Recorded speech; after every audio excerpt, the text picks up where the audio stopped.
jalan akses utama ya, utama dari penghubung antara Desa Lohop, Kecamatan Gire menuju Desa Bukit Hagu, Kecamatan Tok Sukun. Inilah jalan yang sering dilalui pekerja, anak sekolah, dan semua jalan umum, nah, jalan utamanya.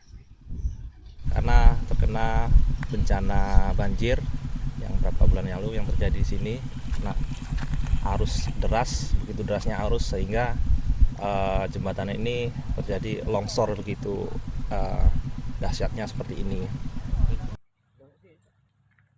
Nah, terlalu derasnya air sehingga terjadi abrasi untuk di pinggiran sungai ini.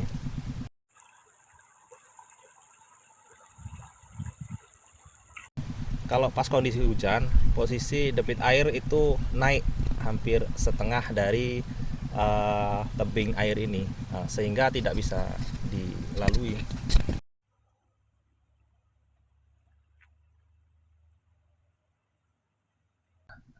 Di sini kami sekitar 1.000 jiwa lebih warga kami yang sering melintasi jalan ini, sehingga untuk menuju jalan alternatif cukup jauh ya, cukup jauh, mutar sekitar hampir mungkin 5 kiloan lebih. Nah, jadi seperti itu.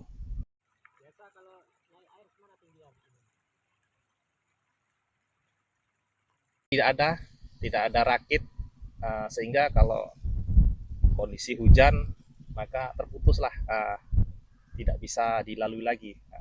Termasuk anak-anak sekolah gitu ya. Termasuk anak-anak sekolah.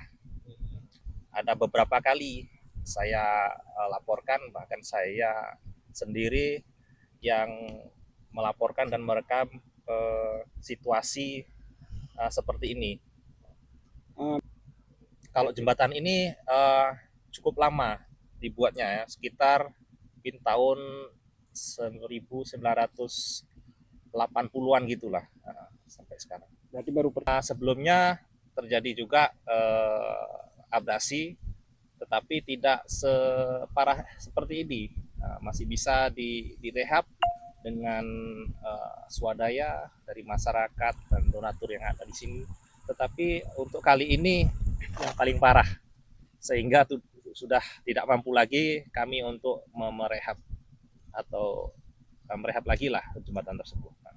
Harapan saya kepada pemerintah supaya jembatan ini segera terbangun lah, supaya akses kembali normal. Kalau seperti ini segala sesuatu kegiatan sudah terhambat, Pak.